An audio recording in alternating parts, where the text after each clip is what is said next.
Uh, Students, good afternoon to everybody. In last lecture, I have discussed with you that the kinetic theory of gas and what is the kinetic theory equation. So kinetic theory equation is represented by the equation PV is equal to 1 upon 3 mn v square. What is P? P is the pressure of a gas, V is the volume of gas, 1 upon 3 is a constant, M is the mass of gas molecule, N is the total number of gas molecule present in that cubical shaped cylinder or cube, and V square is the velocity of gas molecule. This equation comes from the different types of applying different types of equation of force as well as pressure as well as time dependence, how velocity is there. And finally, we are getting the equation PV is equal to 1 upon 3 m and V square. So this is already we have discussed in yesterday's period. Now we are going to discuss about the deduction of gas laws. You know, friends, Boyle's law, Char's laws, Avogadro's laws, these are the laws which are much closely or which related with the gaseous state. So one by one, we will discuss how these laws are much closely related or how they are interconnected, interrelated with the kinetic theory of gases. So first of all, I will discuss with you regarding the Boyle's law. You know, friends, you have already studied in 11th class that what is meant by Boyle's law. You know, under a constant temperature, when a pressure on a gas is increases, the volume of a gas decreases. In other words, we can say that volume is inversely proportional to the pressure when the temperature kept constant as well as the number of molecules are also constant. Means at a constant temperature and constant number of molecules, volume of a gas is inversely proportional to the pressure of the gas applied. Now we will move to the kinetic energy. Means what? The kinetic energy of n gas molecules are already you have studied that kinetic energy is equal to 1/2 m and u square. Now we know that this is a kinetic gas equation which is directly proportional to the temperature. In the postulates of the kinetic theory of gases, we have studied that the kinetic energy of gas molecule is directly proportional to the temperature. Means if you increase the temperature, kinetic energy of the gas molecule is increases. If you decrease the temperature, kinetic energy of the gas molecule will be decreases. So kinetic energy is directly proportional to the temperature. Can I write this 1/2 mnu square is nothing but kinetic energy? So 1/2 mnu square is directly proportional to the temperature of the gas molecule. If you increase the T, that is temperature, kinetic energy, that is 1/2 mnu square will be increases, or value of 1 upon half, 1 upon 2 mn square will be increases. So let us see how the equation will be becomes 1/2 mnu square is equal to K into T. What I have taken, K is nothing but a proportionality constant I have taken, because as temperature increases, kinetic energy increases, means these two factors are proportional to each other. Then proportionality factor K may be represented as 1/2 mn square is equal to K into T. This is equation number 1, where we are putting here K, that is K is the proportionality constant. Now, if we rewrite that kinetic equation, gas equation, we can get here. Now, kinetic gas equation is 2 upon 3 mnu square. So here in mnu square, u square is the velocity. That mnu square can be represented by 1/2 mnu square. This is the equation comes from this equation number 1. When PV is equal to 2 upon 3, that will becomes here. Therefore, what about PV? PV is equal to 2 upon 3 KT. Why I'm writing here KT? KT, mnu square is nothing but a value of KT. That's why I'm putting here 1 upon 3 KT, that is equation number 2. Now, therefore, what happens? This is a PV is equal to constant. If this is a PV is equal to constant, 2 upon 3 is equal to KT, that is equation number 2. Now, this is called as representation of Boyle's law. How this Boyle's law is applied to the kinetic gas equation. Now, can I move to next law, that is Char's law? What is Char's law? According to the Char's law, the volume of a gas molecule is directly proportional to the temperature. If you increase the temperature, volume of a gas will be increases. If you decrease the temperature of the gas molecule, volume of a gas molecule will be automatically decreases. Means volume and temperature, they are dependent upon each other. If one of the factor increases, another factor also increases. So they are directly proportional to the each other. Just in short, I have written here V is directly proportional to the A. So next, alternatively, what he has represented here, just I am showing uh, what he has represented. Alternatively, we can write this Charles law in another word. At a constant volume, pressure is directly proportional to the temperature, because at constant volume, pressure is directly proportional to the temperature. If you increase the temperature, automatically pressure will be increases. If you decrease the temperature of a gas molecule, pressure will be, yes, decreases. Means pressure is directly proportional to the temperature when the constant volume of gas is there. So if we rearrange the equation 2, already we have studied in before slide, that is equation number 2. What we get? We get PV is equal to 2 upon 3 K2. KT is the equation number 2. I am rewriting here again. PV is equal to 2 upon 3 KT. Therefore, what about V? V is equal to 2 upon 3 K PT. What I have here converted here, only I have written this P at the right side of the equation. P I have written here at the right side of the equation. It will be goes in the denominator. That is V is equal to 2 upon 3 K, that divided by P into T. Now at constant pressure, V is equal to K into T. What is K? K is equal to 2 upon 3 Kp. Instead of writing 2 upon 3 Kp, I have written directly K. K dash, you can call it as a K dash. What is K dash? K dash is a proportionality constant again. Therefore, here, if K dash is a proportionality constant, then the value of V and T, they are directly proportional to each other. Therefore, volume of a gas molecule is directly proportional to the temperature of a gas molecule. So V is directly proportional to T, that is called as a representation of Charles law. Now we will move to next hypothesis, that is Avogadro's hypothesis. According to Avogadro's hypothesis, when equal volume of gases at the same temperature and pressure, they are containing same number of molecules.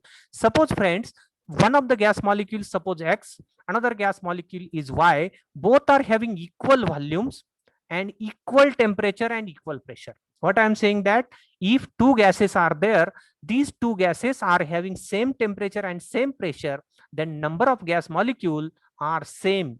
Number of gas molecules are same. For example, X is a gas molecule, one gas molecule, Y is another gas molecule.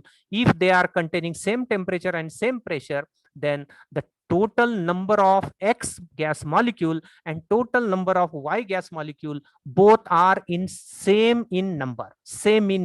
That is called as a Avogadro's hypothesis. Now let us consider, for example, two different gases. I explain here X and Y. Instead of X and Y, if I take 1 and 2, the kinetic gas equation, in the form of kinetic gas equation, I have written here P1 is the pressure of gas number 1. V1 is the volume of gas number 1, which is equal to 1 upon 3. M1 is the mass of gas 1. N1 is the number of gas molecules of 1. U1 is the velocity of gas molecule of gas number 1. So this is, I represented this kinetic gas equation. This is represented in the form of kinetic gas equation. So YM suffix 1 is written. This is for gas number 1. So similarly, we can write here the same equation for gas number 2, that is P2 V2 is equal to 1 upon 3 M2 U2 N2 U2 square. This is the equation number 4, and another is equation number 5. And this P2 V2, or whatever it may be, the kinetic gas equation I am representing here. At a constant temperature, what happens? At constant temperature, this P1 V1 is equal to P2 V2. At constant temperature, you know that according to Avogadro's hypothesis, what happens here? At same temperature and same pressure, at constant temperature, what happens? The number of molecules are same. So P1 V1 is equal to P2 V2.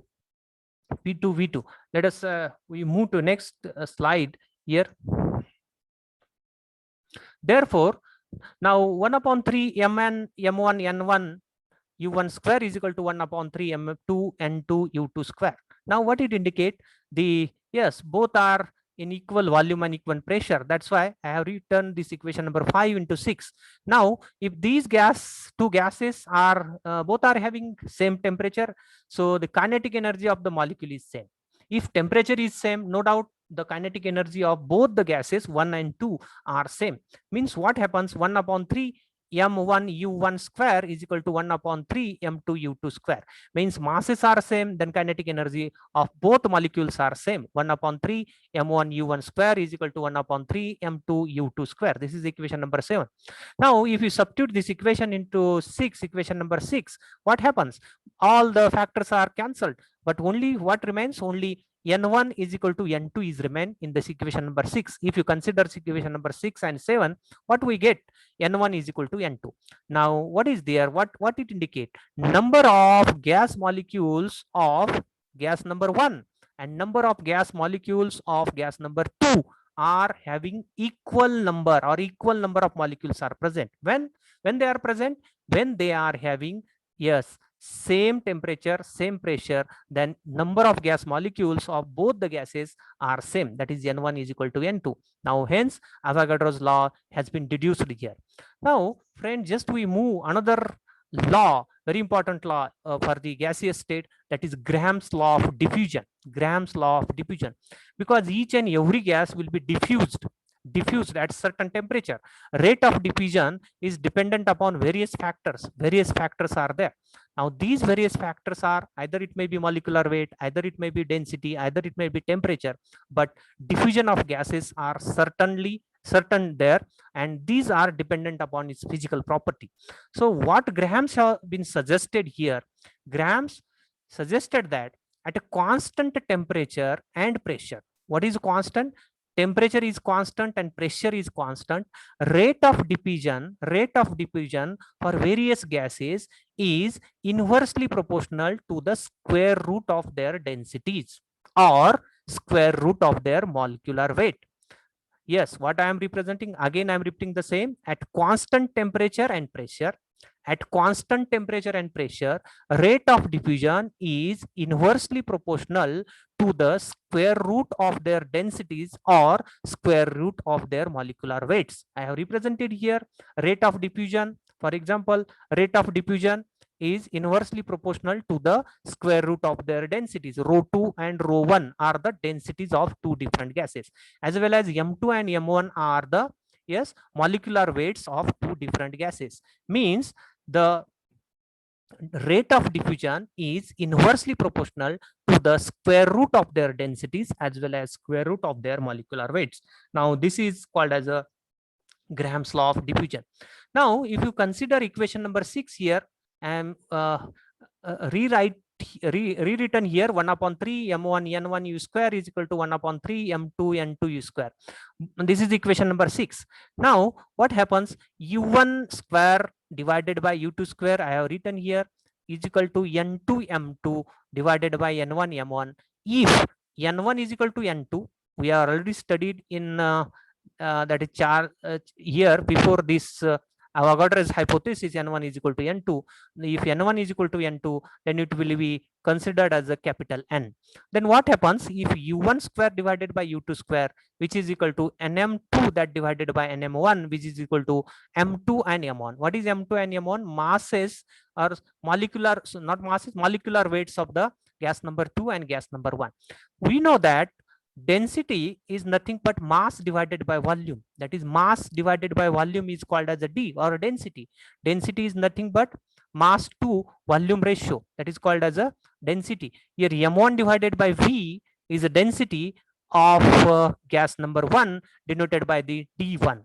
Similarly, we can write m2 divided by V is the density for the gas number 2.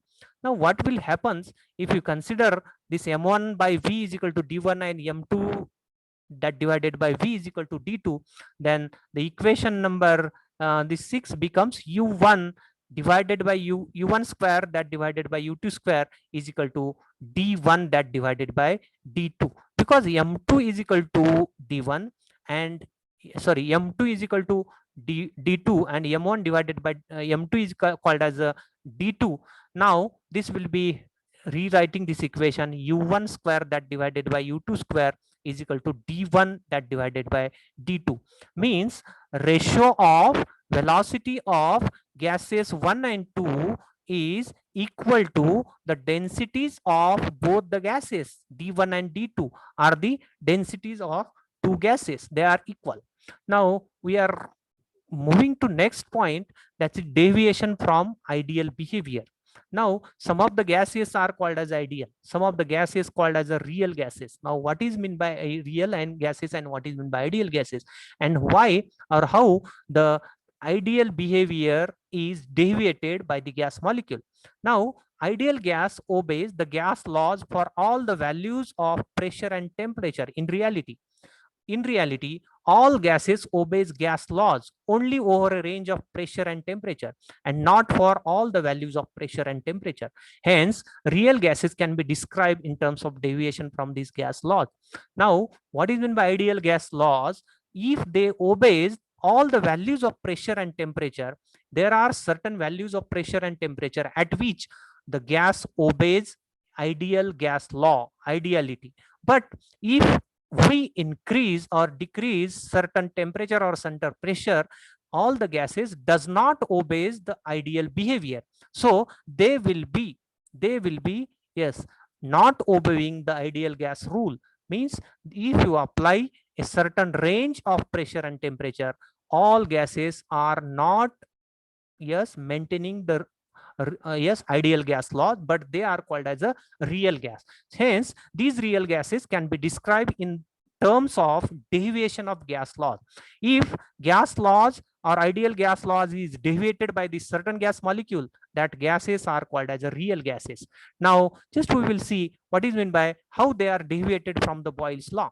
If you plot, friends, if you plot the graph of product of pressure and volume against P, means if you take product P into V on y-axis, PV on y-axis, and P on x-axis, the straight line parallel to the x-axis will be obtained.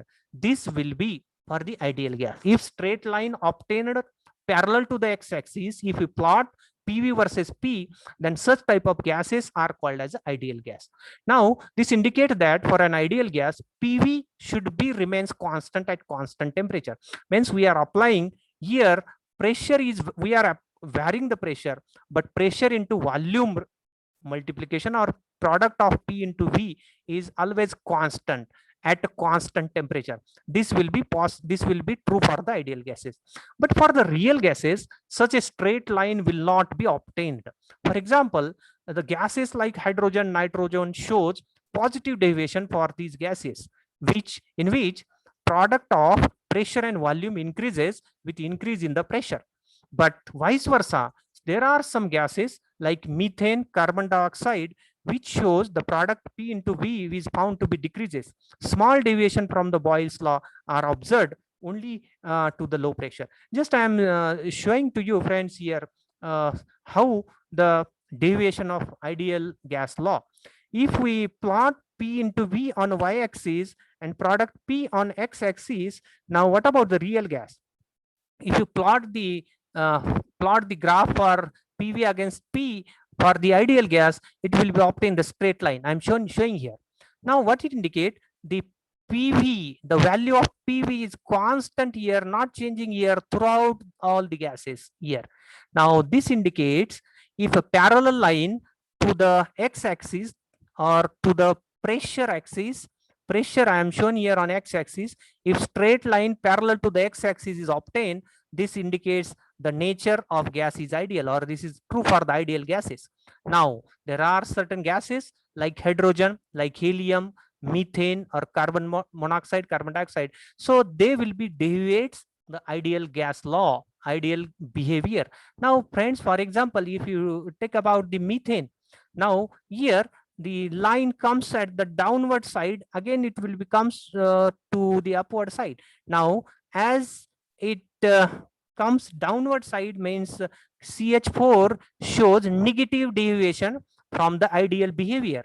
Now, what about this carbon monoxide? Now, it will also show negative deviation from the ideal behavior, but there is a small negative deviation is observed in the carbon monoxide, but there is a large negative deviation is obtained in case of CH4 or methane molecule. Now, here if you consider hydrogen and helium molecule, there is a positive deviation of this real gas, from the ideal behavior. Means that these hydrogen and helium gases or CH4CO are called as the real gases. They are not obeying the ideal gas laws or ideal gas line.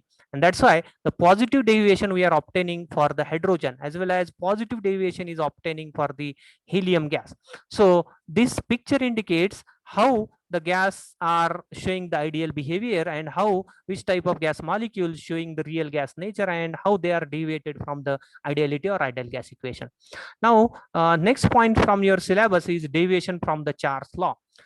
Friends, for a given amount of gas at constant pressure, the volume of a gas increases or it may be decreases sometime by 1 upon 273 times its volume at 0 degree centigrade for every degree rise of fall in temperature. That is 1 upon 273, or it is called as a 0.003661 is the temperature coefficient of the gas. And this remains same for all the gases for all range of pressure as well as temperature. Means for all range of pressure and temperature, the gas increase or decrease its volume by 1 upon 273 at 0 degree centigrade for every degree rise fall in the temperature. So this will be same for all the gases for all range of pressure as well as temperature. Now this rise of fall in temperature but by 1 upon 273 times is called as deviation from the Char's law. Deviation from the Char's law. So this is very nicely explained here by Char's, how they are deviated by applying certain pressure and temperature. Can I stop here? Hello?